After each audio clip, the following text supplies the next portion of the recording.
구약성경 약 720쪽에 있는 에스라서 7장 27절, 28절, 2절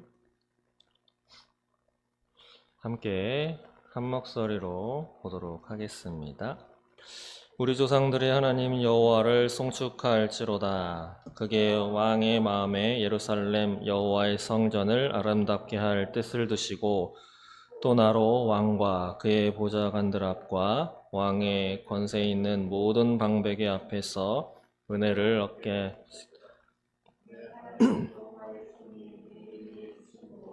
내가 힘을 얻어 이스라엘 중에 우두머리들을 모아 나와 함께 올라오게 하였노라.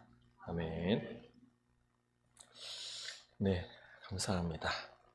드디어 간판이 외부에 달렸습니다. 드디어 단성명교회라고 하는 이름을 달게 되었습니다. 하나님께 감사드립니다. 오늘 제목은 이렇게 정했습니다. 역사를 이끄시는 하나님의 손입니다. 혹시 하나님의 손 보신 적 있나요? 하나님의 손엔 손가락이 몇 개일까요?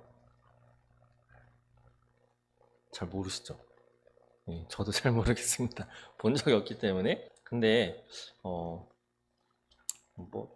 아마 5개이지 않을까 싶습니다. 왜냐하면 익숙하잖아요. 손가락 5개가. 그렇기 때문에 아닐 수도 있겠죠. 하나님은 사람이 아니시기 때문에. 어쨌든 오늘의 주제 제목으로 한 것처럼 우리의 모든 인생 여정과 또 모든 역사는 하나님의 손이 다 관할하고 계시다라고 하는 것이죠. 근데 안타깝게 어떠한 신학자들로도 그렇고 그런 신학자들로부터 배운 후배들도 그렇고 또 그들로부터 배운 목사님들이나 또 성도님들도 그렇고 이렇게 생각하시는 분도 있어요. 무엇이냐면 하나님이 역사를 세계를 창조하셨다 까지는 믿는데 마치 요즘에는 없지만 태엽 감는 시계 있죠. 혹시 집에 있으세요? 태엽 감는 시계? 지금 아마 갖고 계시면은 그게 아마 좀 그래도 고가에 팔 수 있습니다. 전 예전에 갖고 있었는데 버렸어요 누가. 네. 마치 태엽을 감아 놓으면 자동으로 가죠. 그런 것처럼 하나님이 세계를 창조하시고 자동으로 운행하도록 지구가 제자리에서 돌면서 태양을 돌도록 하는 것처럼 모든 것을 자동으로 돌아가도록 마치 태엽을 감아 놓은 것처럼 그렇게 딱 해놓고 뒷짐지고 저 멀리서 그냥 이렇게 계시다. 그래서 우리의 인생들은 그렇게 태엽 감아 놓은 그 안에서 살아갈 뿐이고 그렇기 때문에 내 삶은 하나님은 믿지만 내가 주장해서 해야 하는 거고 하나님은 나의 도움이 되어 주시진 않는 것이고 자동으로 돌아가게끔 하는 것이다를 믿는 그러한 창조론자들도 있습니다. 여러분들은 어떠하십니까? 그렇다고 생각하시나요? 근데 성경을 읽어보시면 전혀 그렇지 않습니다.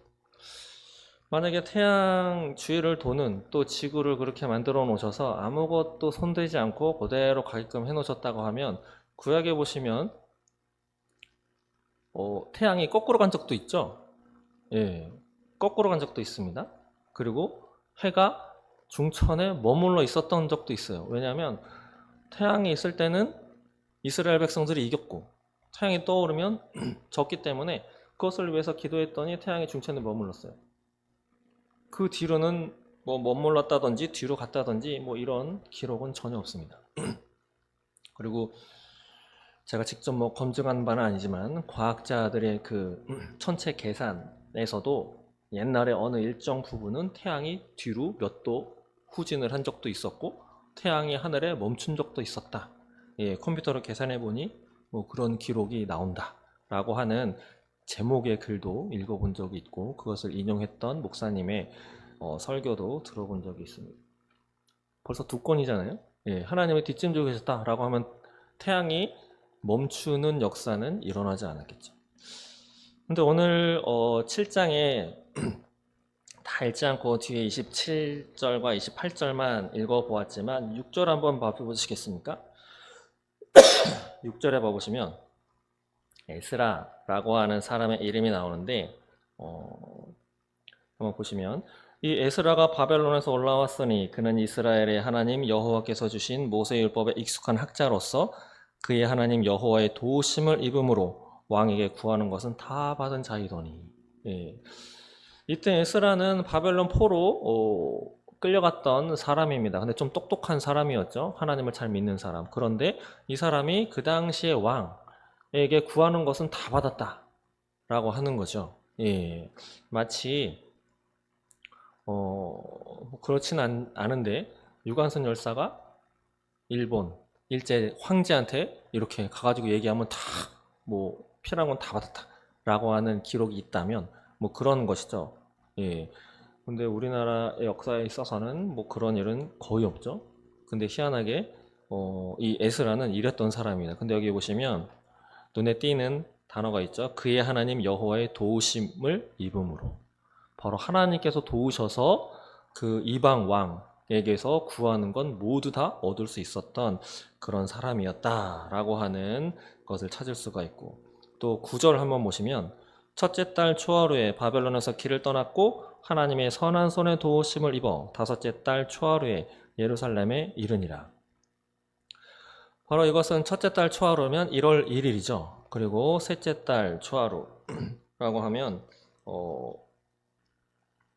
다섯째 달이죠. 다섯째 달 초하루 5월 1일, 거의 4개월에 걸친 기간을 걸쳐서 에스라가 2차 귀환을 이끌고 이제 바벨론 땅에서부터 예루살렘까지 이렇게 이동을 했는데, 그 거리가 직선으로는 약 900km이지만 안전한 거리로 돌아서 거의 2배까지는 안 되지만 약 1500km를 걸어서 이동을 했습니다. 이 당시에는 치안이나 이런 게 전혀 되어 있지 않기 때문에 도둑대가 오면 뭐 꼼짝없이 당할 수밖에 없는 입장이죠. 제가 지난 주일에도 살짝 말씀드렸지만 지금 미국 같은 경우는 뭐 다 그렇진 않습니다. 근데 따강도가 들어와도 신고를 해도 경찰이 출동도 안 합니다. 금액이 어느 정도 미치면 재판 뭐 이런 처벌도 다 받지 않고, 왜냐하면 치안 유지가 안 되기 때문에 그러한 지금 상황이다라고 해서 보석 그 운영하는 사람들에게도 한 7, 8명인가가 뚫고 들어가가지고 약 1, 2분 안에 싹 쓸어가지고 갔어요. 그냥 두 손 놓고 당할 수밖에 없는 그런 것을 본 적도 있는데, 그렇게 지금도 그런 치안이 안 돼 있으면 그 정도인데 이 당시엔 어떻겠습니까? 목숨까지 다 위태한 상황을 1500km 되는 여정을 걸어갔는데 예루살렘에 잘 도착했다. 인데 여기도 보시면 하나님의 선한 손에 도우심을 입었다 라고 쓰여 있죠. 또 하나 보시면 28절 보겠습니다. 또 나로 왕과 그의 보좌관들 앞과 왕의 권세 있는 모든 방백의 앞에서 은혜를 얻게 하셨도다. 내 하나님 여호와의 손이 내 위에 있으므로 내가 힘을 얻어 이스라엘 중에 우두머리들을 모아 나와 함께 올라오게 하였노라. 여기도 보시면 하나님의 여호와의 손이 내 위에 있었다 라고 하는, 하나님의 도우심이 있었다 라고 하는 기록이 있죠. 그리고 그 앞에도 27절에 보시면 우리 조상들이 하나님 여호와를 송축할지로다, 하나님을 찬양하죠. 그러면서 그 이유를 뒤에 얘기하는데 그가 왕의 마음에 예루살렘 여호와의 성전을 아름답게 할 뜻을 두시고 라고 이야기를 하고 있습니다. 이 당시의 왕은 아하수에로 왕인 것이죠.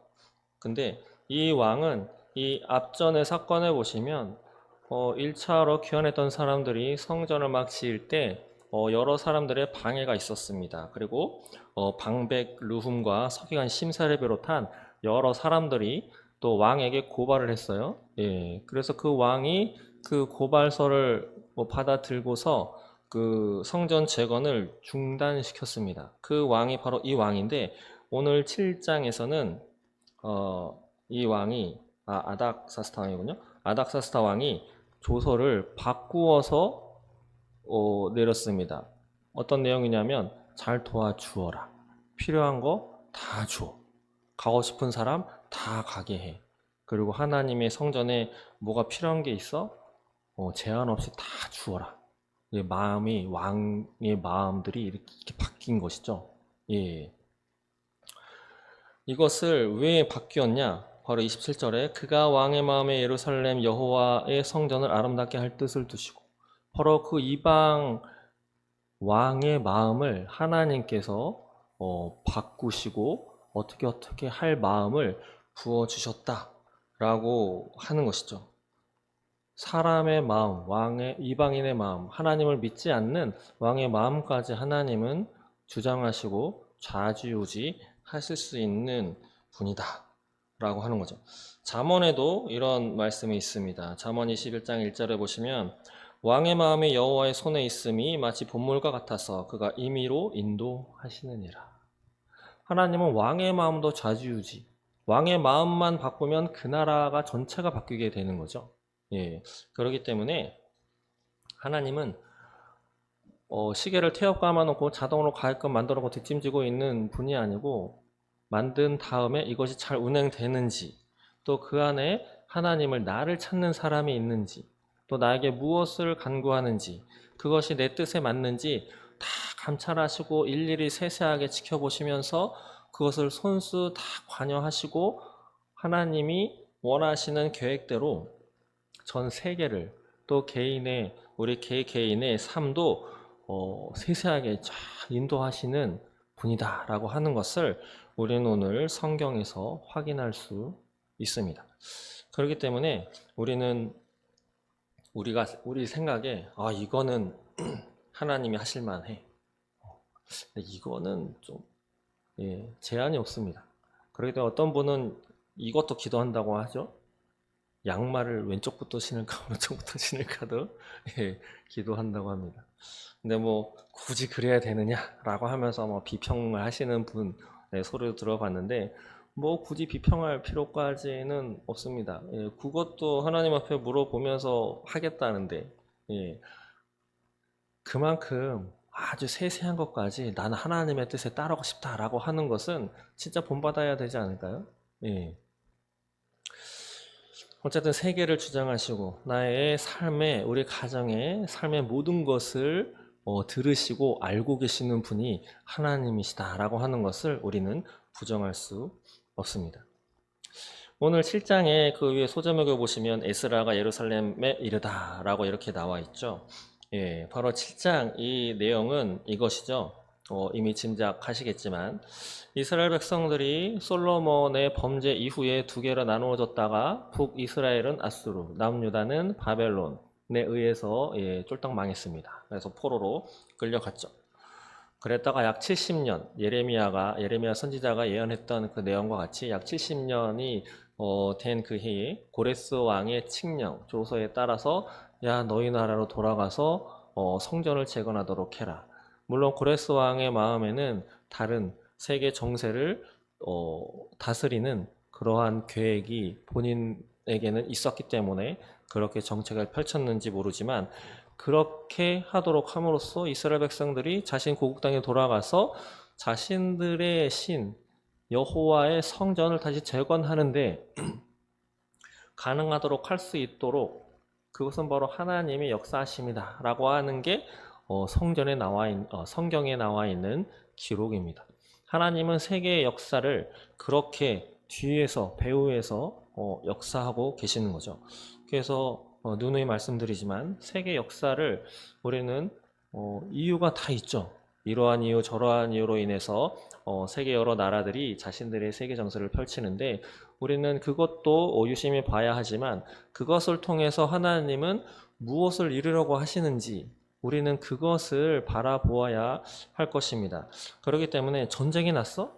무조건 전쟁이 끝나기만을, 물론 그 안에서 애매하게 억울하게 희생되는 생명은 분명히 있습니다.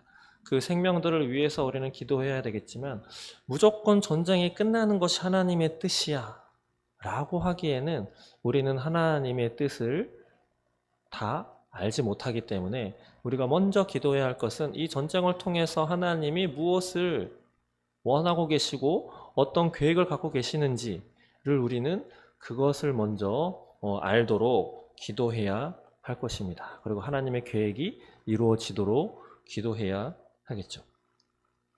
어쨌든 그러한 역사 가운데 1차로 귀환했다가 성전이 재건 된 이후에 방해를 받아서 멈추게 됩니다. 그러더니 에스라가 2차로 사람들을 이끌고 다시 그 예루살렘 성전으로 돌아가서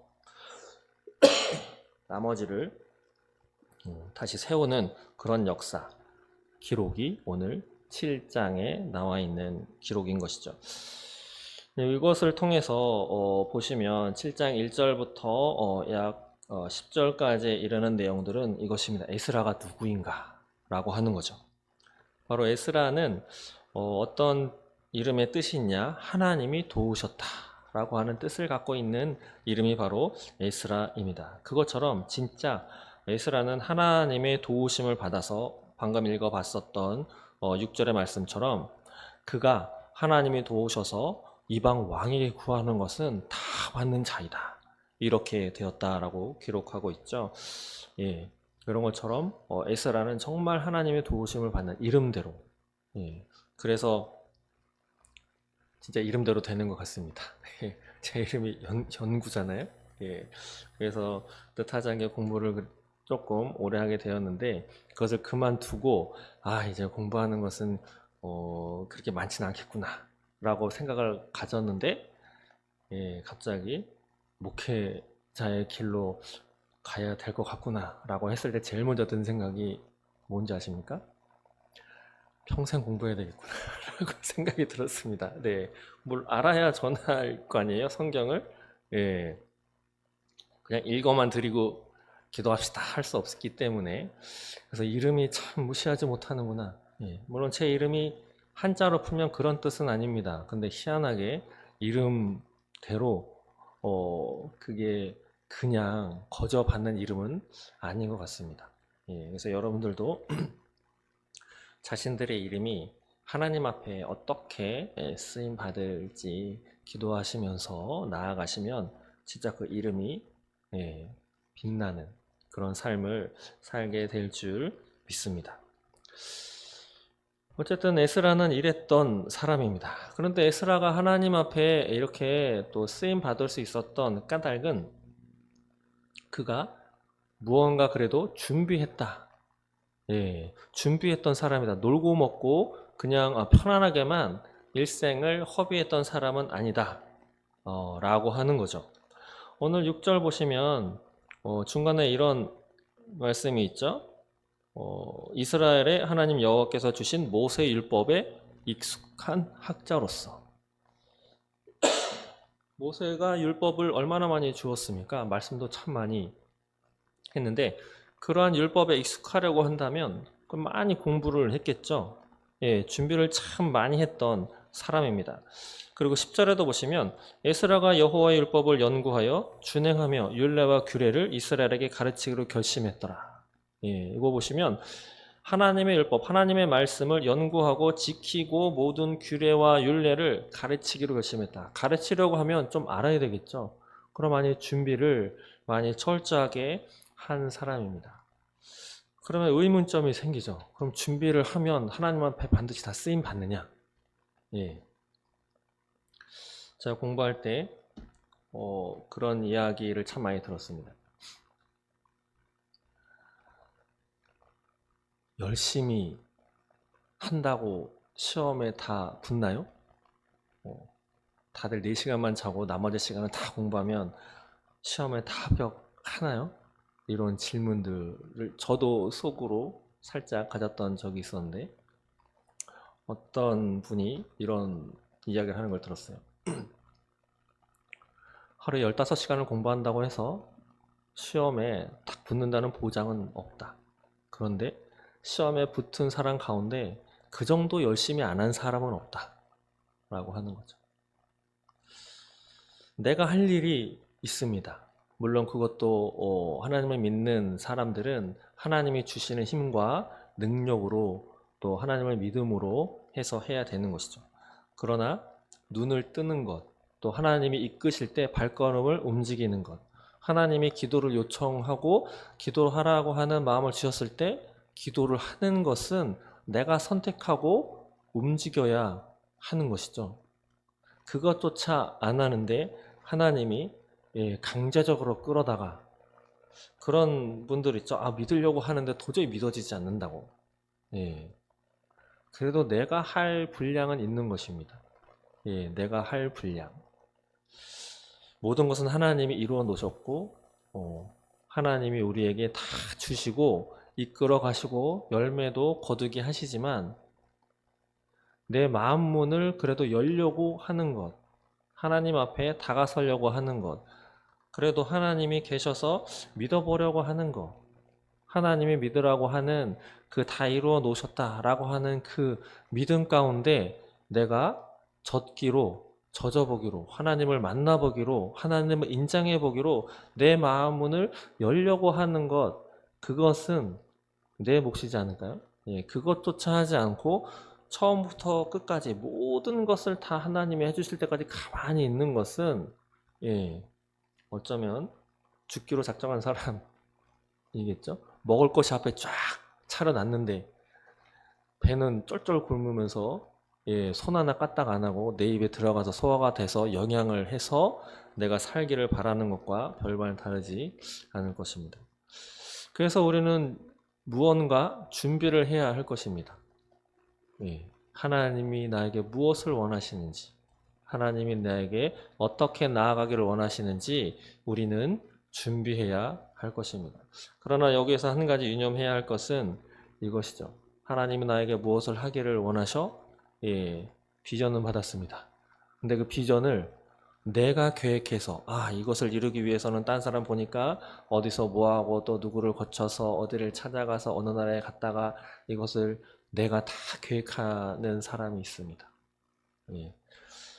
레위기를 읽어보시면 하나님이 성막을 짓는 것에 거의 보면 덮개가 한 5개 정도 되는데 제가 기억하는 레위기 말씀에 이 구절이 있어요. 청색, 자색, 홍색 실과 가늘게꼰 배실로 이렇게 만들어라. 근데 그것이 한 번만 적혀 있는 것이 아니고 계속 적혀 있습니다. 계속. 처음에 읽을 때는 나 같으면은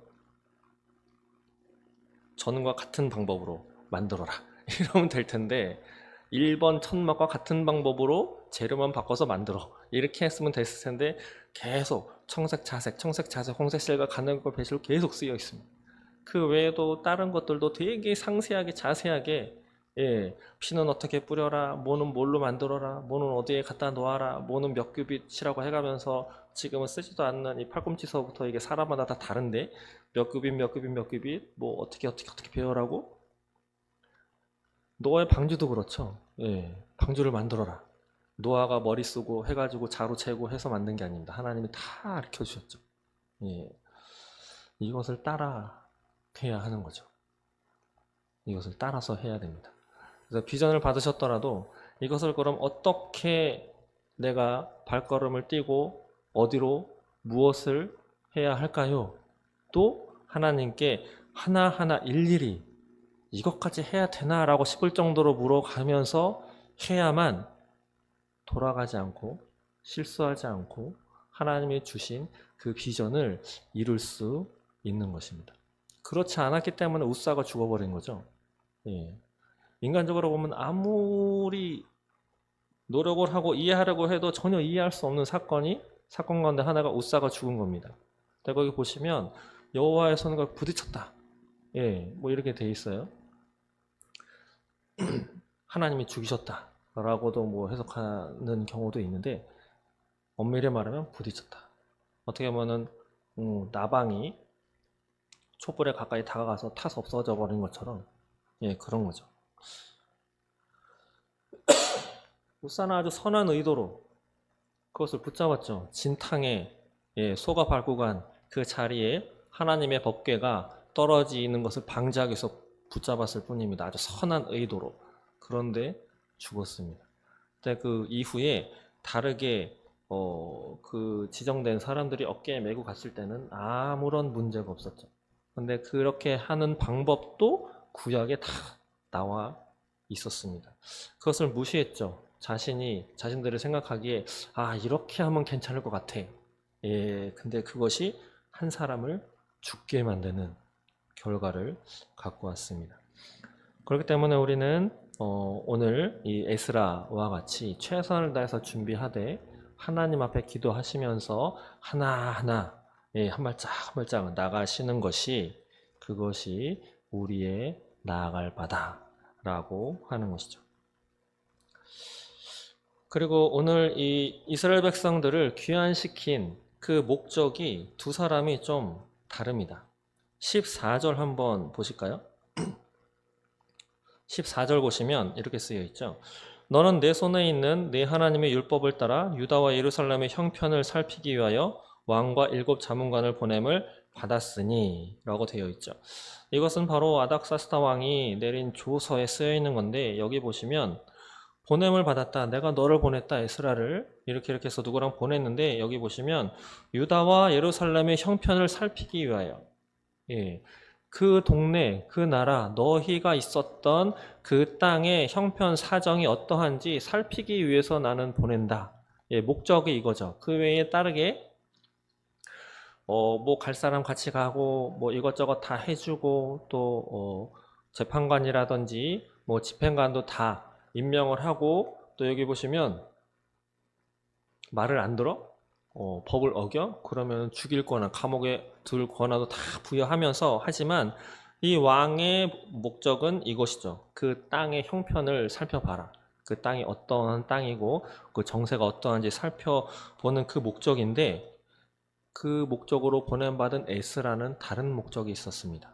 한번 10절 보실까요? 한번 읽어보겠습니다. 시작. 에스라가 이스라엘에게 가르치기로 결심하였더라. 아멘. 목적이 다른 거죠. 목적이 다릅니다. 이 두 사람의 목적 가운데 어느 사람의 목적이 하나님의 마음과 합치되겠습니까? 바로 에스라의 마음이죠. 에스라는 그 땅에 돌아가서 하나님의 말씀, 하나님의 여호와의 율법을 연구하고 지키면서 모든 율례와 규례를 이스라엘 백성들에 가르쳐서 다시 이스라엘 백성으로 하여금 하나님을 올바로 믿는 올바른 신앙 공동체, 택함받은 그 하나님의 백성의 그 삶으로 세우려고 하는 그런 선한 목적을 가지고 돌아갔다는 것이죠. 그래서 여러분들은 하루하루를 사는 그 삶의 목적을 어디에 두고 계십니까? 고린도전서 10장 31절에 보면 이런 말씀 있습니다. 제가 어릴 때는 이렇게까지 살아야 돼? 이건 목사님만 이렇게 사는 거 아니야? 라는 생각을 가졌던 말씀인데 고린도서 10장 31절에 이렇습니다. 그런즉 너희가 먹든지 마시든지 무엇을 하든지 다 하나님의 영광을 위하여 하라. 그냥 읽으면 그치 하나님의 영광을 위해서 해야지. 근데 먹든지 마시든지 오늘 뭐 드셨나요? 오늘 뭐 마시셨나요? 저는 오늘 라떼 커피를 2잔을 마셨고 오늘은 애가 좀 몸에 안 좋은 관계로 고기가 먹고 싶다고 그래가지고 점심 특선으로 고기를 먹었습니다. 그리고 빵을 조금 먹었고 물을 먹었네요. 근데 죄송한데 저도 그 먹으면서 하나님의 영광을 위해서 이런 생각은 못 가졌습니다. 목사임에도 불구하고. 근데 오늘 이거를 준비하면서 옛날 생각이 났습니다. 예전에 어릴 때죠. 한 고등학교 대학생 시절에 그래도 하나님 앞에 좀 제대로 신앙생활 해봐야지라고 하는 생각 속에 찬양대도 들어가서 하고 좀 이럴 때에 기도도 좀 하고 날마다 성경도 좀 보려고 애를 쓰고 이렇게 할 때에 이 말씀을 딱 봤는데 먹든지 마시든지도 하나님의 영광을 위해서 해야 되는 거. 그럼 영화 볼 때도 하나님의 영광을 위해서 이것은 좀 반기독교적이라고 하는데 재미는 있는데 약간 폭력물인데 안 봐야 되나? 이런 생각까지 해가면서 이렇게 살아야 돼? 되게 피곤한데? 이런 생각을 가졌었던 적이 있습니다. 근데 세상을 좀 더 알고 세상 돌아가는 것을 좀 더 바라보고 성경도 좀 보고 아무래도 목사의 길로 들어섰기 때문에 더 그런 것도 있겠지만 진짜 우리가 보고 먹고 만지고 가는 곳을 진짜 가려서 구별해서 가야 된다 하는 것을 참 많이 느끼게 됩니다.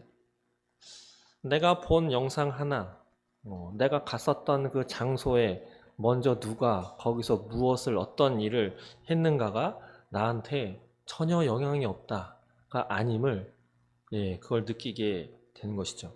여러분들은 어떠하십니까? 만약에 이 장소가 무당이 한 10년 동안 구술했던 장소다 라고 하시면 어떠시겠어요? 또 지금 살던 집이 그 집이 들어가려고 했던 집인데 그 집이 불상을 잔뜩 갖다 놓고 한 20년 동안 거기서 중이나 이런 사람들이 다 와가지고 부정 만들고 맨날 굿하고 저기한테 빌고 빌고 했던 그런 집이면 아무런 꺼리낌 없이 그냥 들어가서 사실 수 있으시겠어요? 아무래도 깨름직합니다. 왠지 모르게. 저는 그게 영적인 존재이기 때문이다. 또 영적인 일이, 영적인 사건들이 그게 거기 다 묻혀 있다. 라고 하는 것을 지울 수가 없습니다. 다행히 더생명교회 이 자리는 먼저 다른 교회가 예배를 드리고 기도를 하고 찬양을 했던 자리라서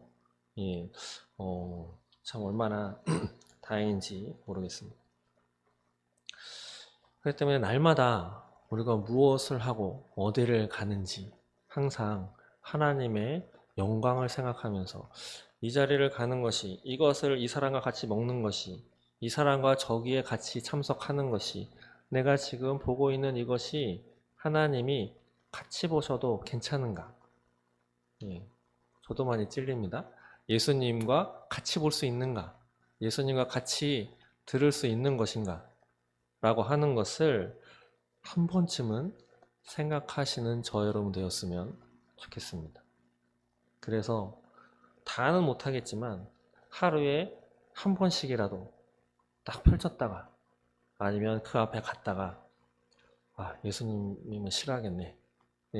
찔리던지 어쨌든지 한 번쯤 돌아서는 그런 결심과 선택을 하루에 하나씩만 해 가신다면 어느 날 내 자신이 그런 것과는 자연적으로 멀어지는 그런 경험을 하시게 될 겁니다.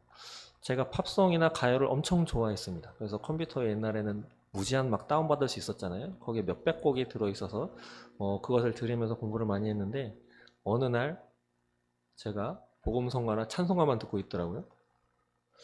그걸 보고 놀랐습니다. 그걸 되게 좋아했던 사람인데 아마 지금도 컴퓨터에 찾아보면 남아 있을 거예요. 근데 거의 듣지 않습니다. 그렇게 변하는 저를 제가 보면서 되게 신기했던 경험을 저는 가지고 있습니다.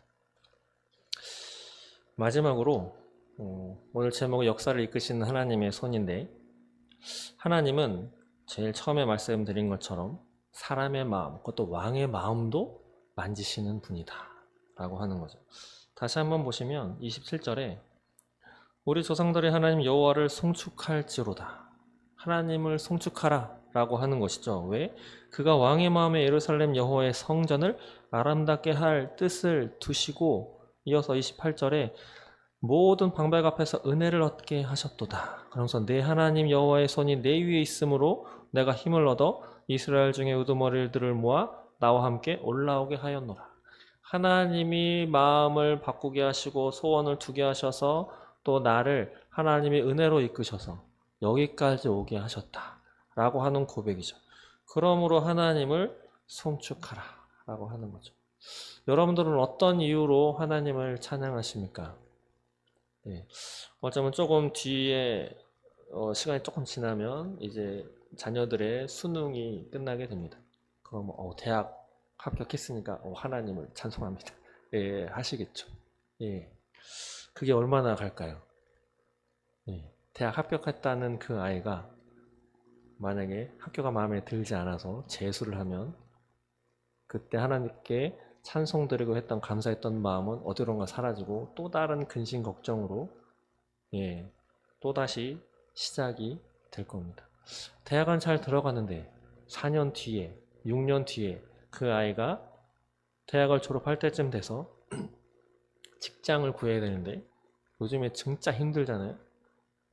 정식 올바른 직장이 아니고 아르바이트 한다 라고 이렇게 되면 또 하나님 앞에 대학 합격해서 감사합니다 그 기억은 어디론가 사라지고 그 아이를 어떻게든 해달라고 또 울며 불며 또 우리는 기도할 것입니다.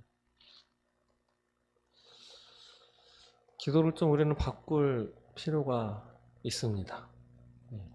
우리 개개인의 그런 것들로 물론 기도해야 하지만 하나님의 마음이 하나님의 계획이 진짜 어디에 가 계신지 하나님의 그 위대하신 그 계획과 하나님의 그 선하신 그 운행하심과 하나님의 모든 것을 다스리시는 진짜 전능하신 위대하신 분임을 우리는 생각하면서 하나님의 찬양하고 하나님께 영광 돌려드리면서 하나님을 송축해야 할 줄로 믿습니다. 다른 것은 다 안 돼도 이미 하나 해놓으신 것이 있습니다. 바로 우리를 당신의 자녀 삼으신 거죠. 우리가 내 자녀를 위해서 기도할 수 있는 것도 내 자녀의 취업을 위해서 기도할 수 있는 것도 내 자녀의 삶을 위해서 기도할 수 있는 것, 내 건강을 위해서 기도할 수 있는 것도 하나님이 나를 자녀 삼아주시고 저 휘장을 위에서부터 확 다 찢어버리셨기 때문인 것이죠. 네, 그 대가는 처절했습니다. 자기의 하나뿐이 없는 아들을 죽여버린 거죠. 그거 하나만으로도 우리는 하나님을 찬양해야 할 것입니다. 어려움이 오셨을 때, 삶이 마음대로 안 풀릴 때, 왜 이것밖에 안 되나? 원망이 올라오실 때, 또 내가 하나님의 자녀가 맞나? 과거에 지은 죄가 있는데 하나님의 기도를 들어주실까?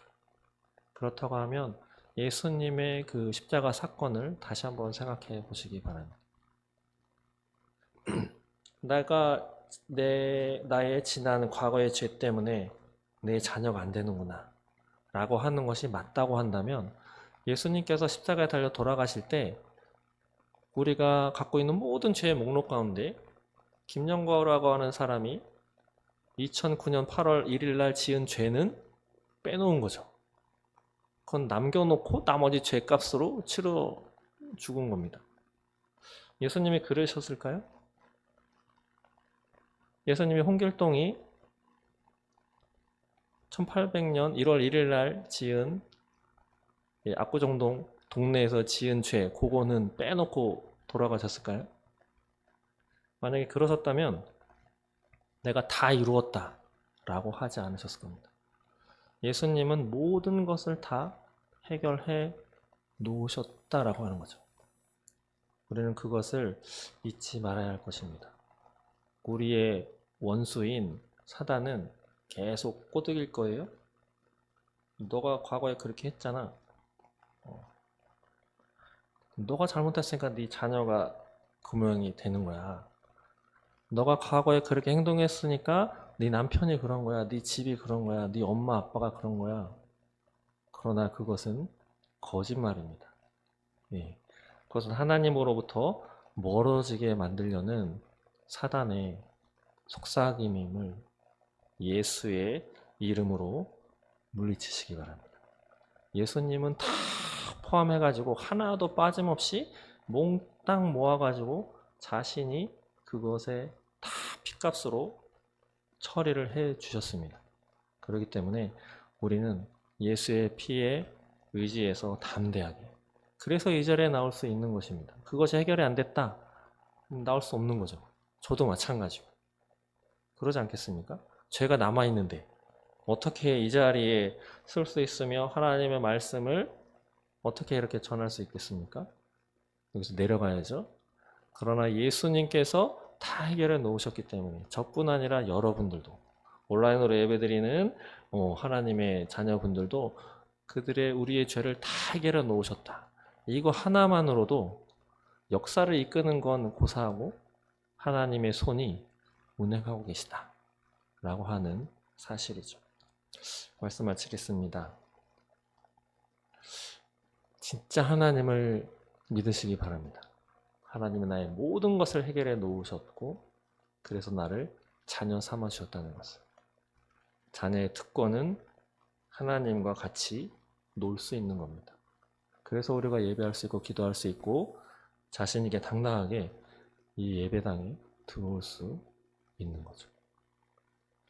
하나님은 우리를 극진히 사랑하시고 끝까지 지키실 것입니다. 사단의 속삭임에 넘어가지 마시고 예수 이름으로 물리치시면서 오늘도 당당한 하나님의 자녀로 살아가는 저 여러분 되시기를 주님의 이름으로 축원드립니다.